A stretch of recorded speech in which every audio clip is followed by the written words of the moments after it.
Halo siswa sekalian, bagaimana kabarnya hari ini? Alhamdulillah baik semua ya kan? Oke, sebelumnya saya ingin bertanya pada kalian, apa itu poros maritim dunia? Iya, poros maritim artinya adalah pusat laut. Betul, jadi Indonesia sebagai pusat laut di dunia, khususnya dalam apa kira-kira? Iya, untuk transportasi dunia. Ya, untuk lebih jelasnya dari kita belajar apa, kita lihat ya. Materi yang kita pelajari pada pertemuan ini adalah perkembangan jalur transportasi dan perdagangan di Indonesia.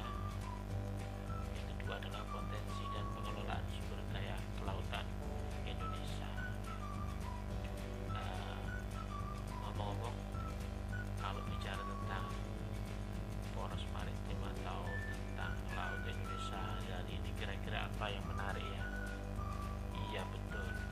Jadi hari ini kita sering mendengar kata-kata tol laut. Betul. Apa itu tol laut? Ya, kita ada baiknya kita belajar tentang apa itu tol laut. Kita lihat yang berikut.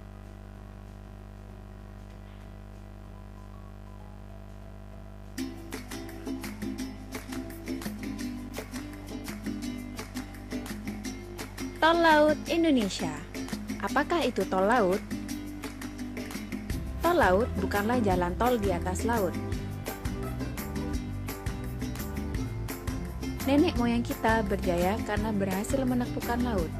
Presiden Jokowi melihat laut sebagai peluang, bukan sebagai hambatan. Tol laut adalah jalur pengangkutan penumpang dan distribusi logistik dengan menggunakan kapal laut yang menjangkau seluruh Indonesia. 6 jalur pelayaran tol laut, negara siap hadir di seluruh Nusantara.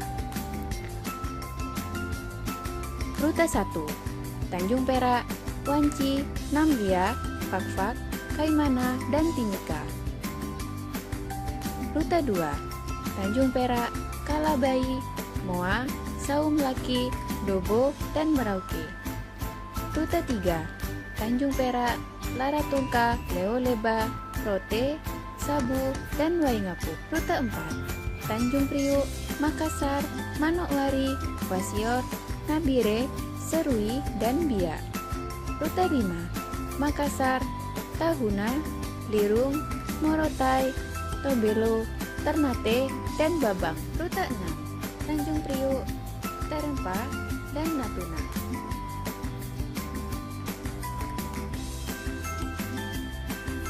Tol laut memuat bahan-bahan pokok, barang, ternak, serta penumpang. Jika kapal tol laut melintas secara rutin dan terjadwal di rute yang sama, maka bisa dipastikan disparitas harga akan berkurang. Ayo perkuat poros maritim dengan tol laut.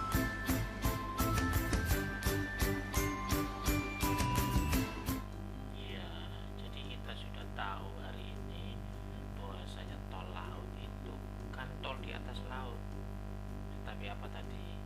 Iya betul, adalah trayek perjalanan, trayek pelayaran, trayek transportasi di laut. Nah, dengan adanya program tol laut dari pemerintah diharapkan transportasi di laut semakin lancar. Ya, demikian itu yang dinamakan tol laut. Jadi tol laut itu adalah usaha pemerintah untuk membangun trayek-trayek perjalanan di laut supaya lancar ya. Oke, kita lanjutkan materinya yang memang hari ini kita akan belajar tentang perkembangan jalur transportasi dan perdagangan internasional di Indonesia ya. Kita tahu Indonesia itu adalah negara maritim atau negara kepulauan atau negara yang kaya akan laut, di mana laut Indonesia itu adalah 70% dari wilayah Indonesia. Jadi hanya 30% yang daratan ya. Dan Indonesia juga mempunyai 4 titik strategis yang dilalui oleh 40% kapal-kapal perdagangan dunia.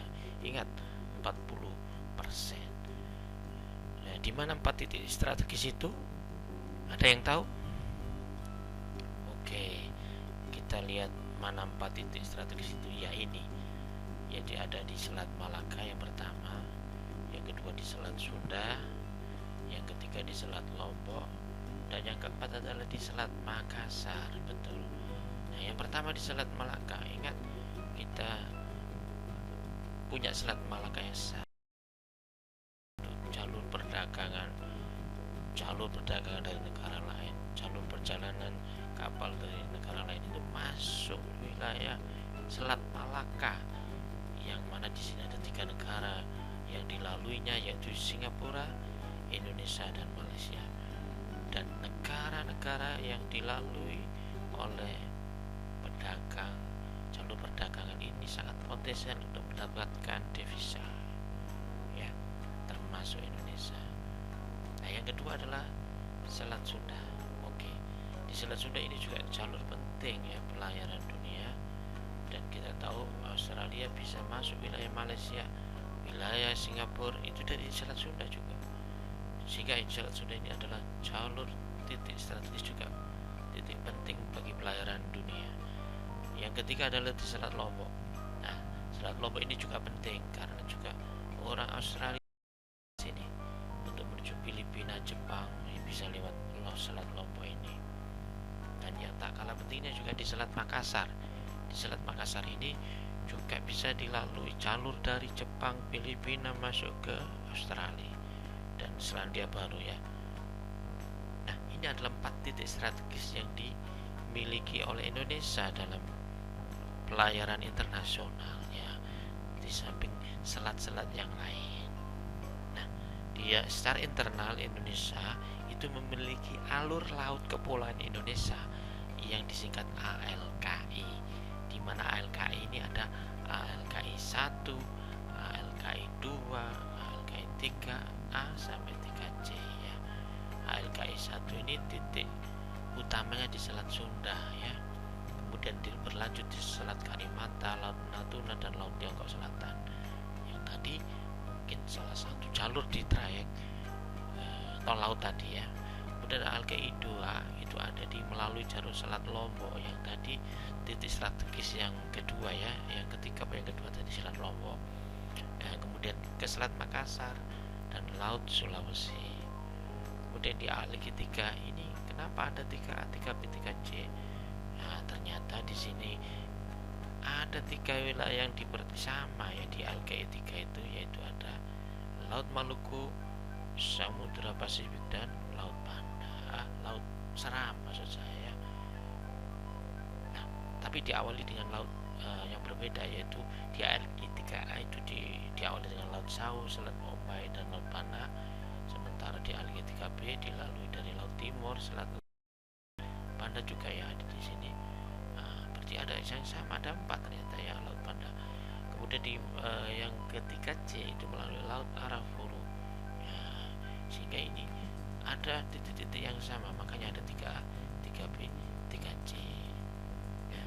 Kita lanjutkan poin D sekarang ya, yaitu tentang potensi dan pengelolaan sumber daya kelautan Indonesia. Nah, kita lihat potensi sumber daya kelautan Indonesia itu ada 3 ya. Yang pertama adalah sumber daya terbarukan, yang kedua adalah sumber daya tidak terbarukan, dan yang ketiga adalah jasa. Nah, kalian tahu sumber daya yang terbarukan itu apa? Iya, betul. Yang sumber daya terbarukan kira adalah apa kira-kira? Iya, betul, adalah perikanan. Jadi laut ini punya sumber daya terbarukan berupa ikan, di mana ikan di laut insya Allah ditangkap berapapun tidak pernah habis. Itu faktanya, sampai hari ini ikan di laut masih ada. Ini menunjukkan ikan ini adalah sumber daya yang terbarukan ya.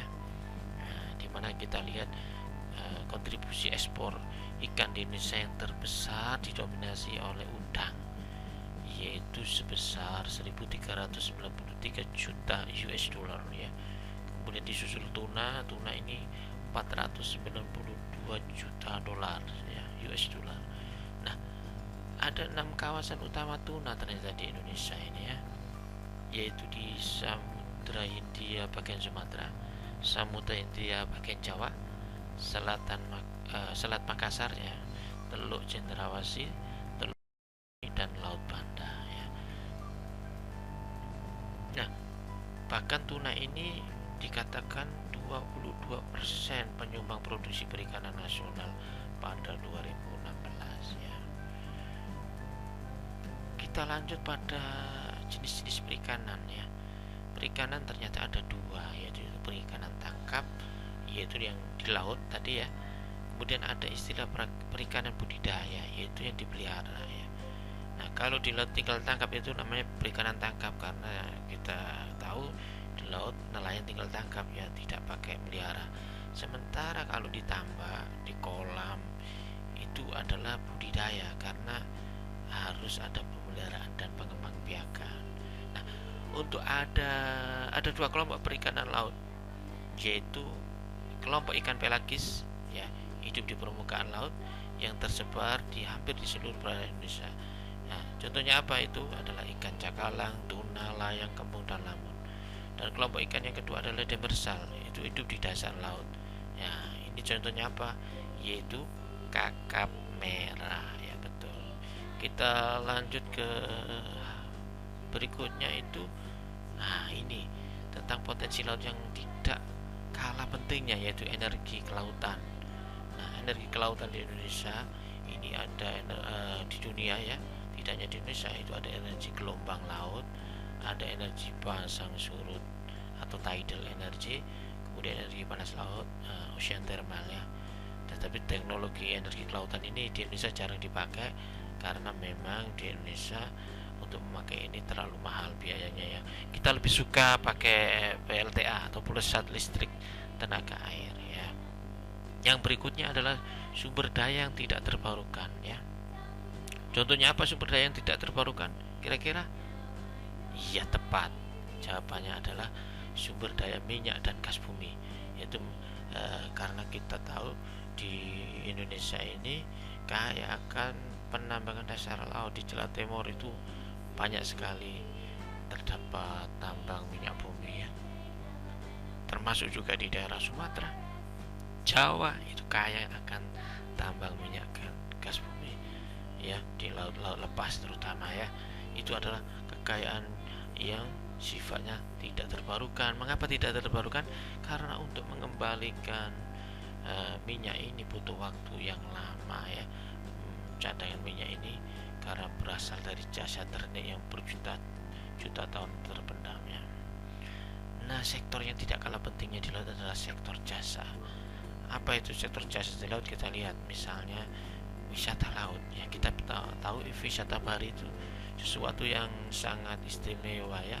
Jadi kita tahu wisata bahari ini cukup banyak ya di Indonesia. Bali itu terkenal karena wisata, ada Laut Kute di sana ya, ada Laut Sanur, Pantai Sanur itu maksud saya.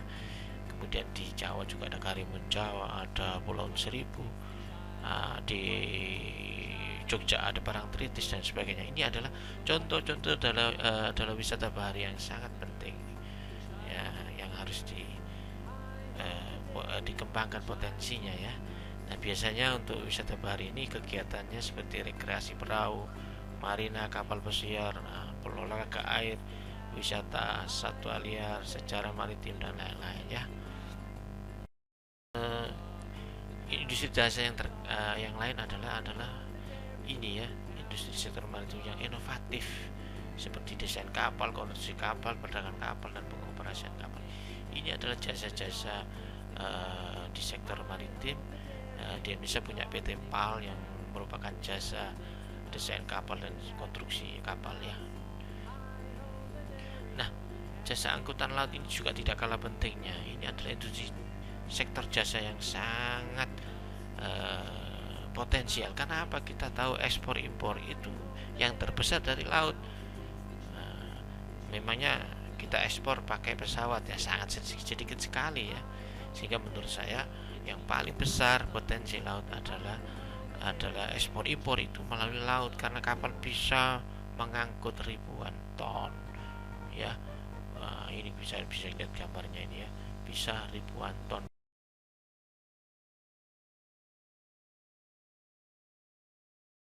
ya. Jadi ingat, transportasi kapal lewat laut itu adalah transportasi sangat penting, karena ekspor impor rata-rata ya lewat laut ini karena barang yang dibawa kapal itu relatif besar atau muat besar ya. Contohnya jasa pelayanan pelabuhan, keselamatan pelayaran, perdagangan, pengembangan sumber daya kelautan ini sangat penting. Oleh karena itu, sekali lagi kita harus bisa memanfaatkan potensi laut Indonesia yang sangat strategis. Setuju kan? Oke. Hari ini cukup sekian ya. Kita akhiri pertemuan hari ini. Terima kasih atas perhatiannya. Kita akhiri dengan doa kafaratul majlis. Subhanakallah wa bihamdika asyhadu an la ilaha illa anta astaghfiruka wa atubu ilaik. Assalamualaikum warahmatullahi wabarakatuh.